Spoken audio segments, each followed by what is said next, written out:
Hello, welcome back. So we finally made our way into wherever this is. We passed the gate with the stone keys. And we are still trying to find a way to access Elizabeth's laboratory. So let's keep looking around and see what we find. We got a doorway here we can enter, and we see a little telescope type thing. And when we look through it, we just see a bunch of cubes. Not totally sure what we're looking at yet, but it does look an awful lot like the cubes we saw in Submachine 6 when we looked through the telescope, seeing the edge of the subnet. So we might be looking at the edge of the subnet again, though this is a much higher fidelity image than the one we saw in the previous game. We can also take this with us. This is a transmitter of some kind. And continue along. There's another door here. Got some like Roman or Greek statues now. There should be a telescope here, but it's missing. Oh, I can take a drawing here. Capsule call. So there's something up here with lines heading down. This looks like the dock from earlier in the game, so maybe the laboratory's up here. And this has to do with calling. So we got some symbols. We do the symbols. This thing will beam up to the lab, which will come down here probably. This is sort of telling us how to call the lab. We can also click on this, and we see some kind of matrix looking thing. It's not green enough for the matrix, but it's just talking about layer 1, and there's some objects on it, but we can't really see anything. We can also look in this hole, and we find a glowing box. Alright, we head up the ladder. Another hole here we can't look at, and a chest we can't open because we need some kind of key for it. Okay, continuing on, now we see a device here.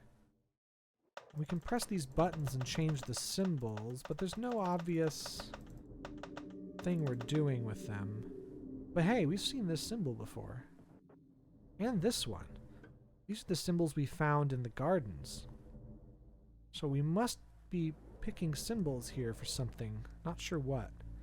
We also have these lights down here, but we're not sure what they mean. We got 3 lights grouped together, one of which is yellow, but the other 2 are red.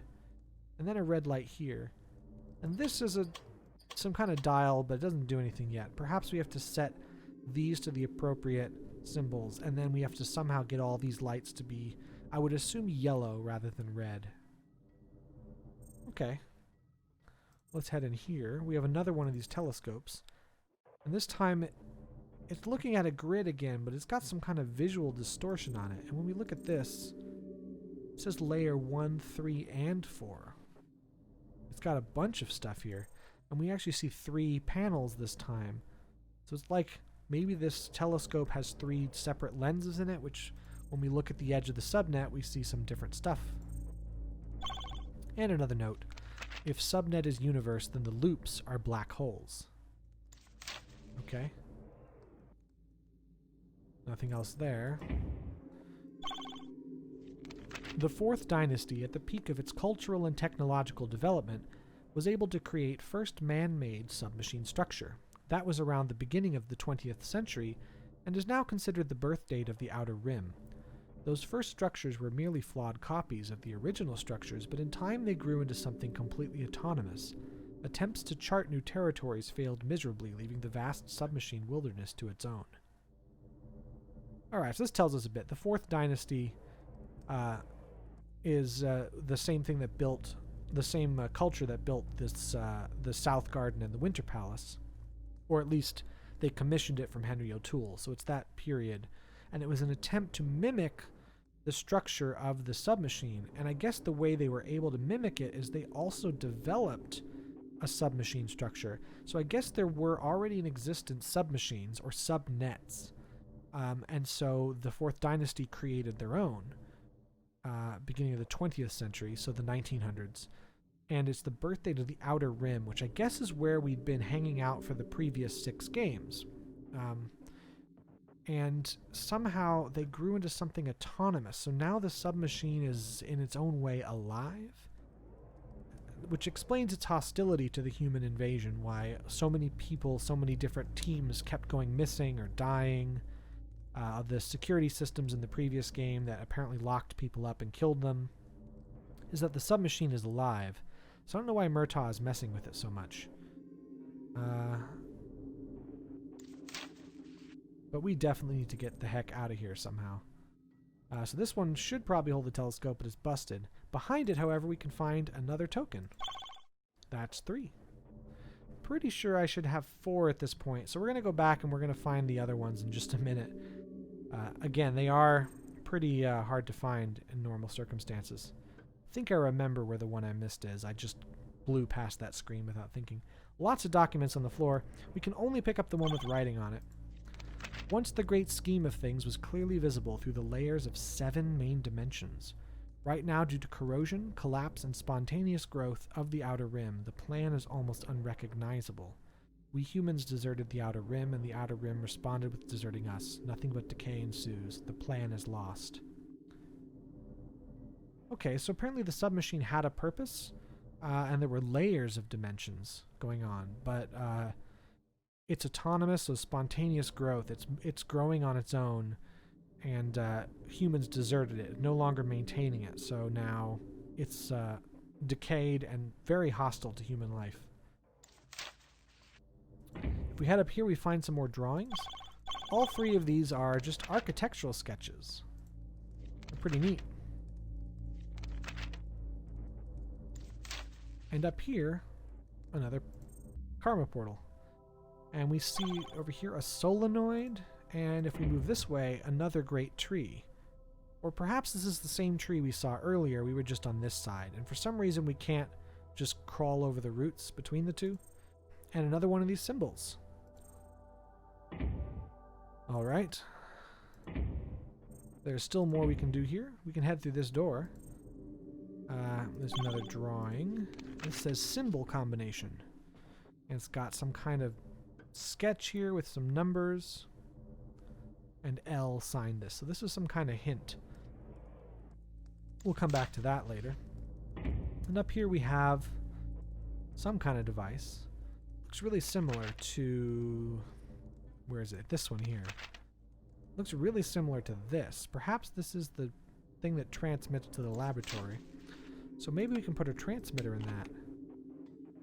And this is the same as the solenoid here, so we can probably put the solenoid right there.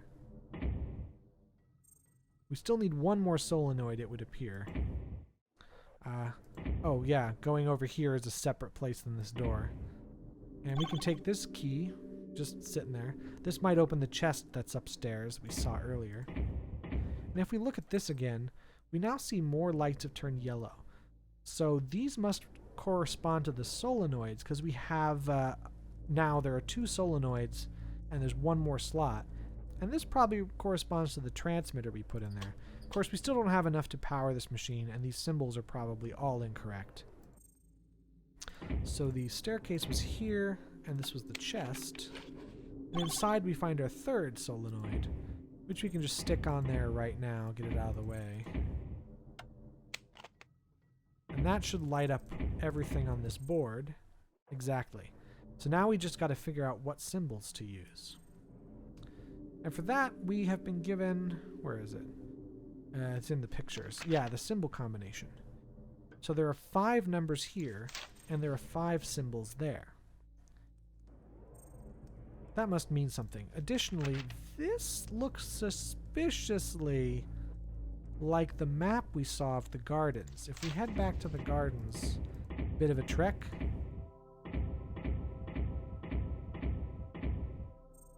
This looks an awful lot like that. Like we have, see this path here to this spot says number 1. And if we head up this way to the left and down, this spot is number 4. Is that right? Yeah. Number 3 is right up here. Number 5 has this. It's up to the right and kind of down like this. Number 2 looks like it's over there. Huh. So maybe the symbols we need are going to be in these locations, and we're going to have to place them in the order that's printed here. So let's start with number 1. So we got to figure out what is this area. Let's start with that, and if we can't find it, we'll just go to a different area. So is it this one here? Well, this is a symbol we'll need, but we got to figure out what area it corresponds to. It doesn't really have a map here to tell us, so we're going to have to guess. It's not this one, or that one. So this is one of these two areas. Has the symbol with the two semicircles. That's what I'm calling it. Semicircle symbol. There's also a secret here. This is the one I missed. It was right in this little crack. That's our fourth secret there. And with that, I'm going to stop this video, and I'll catch you all in the next one. Bye.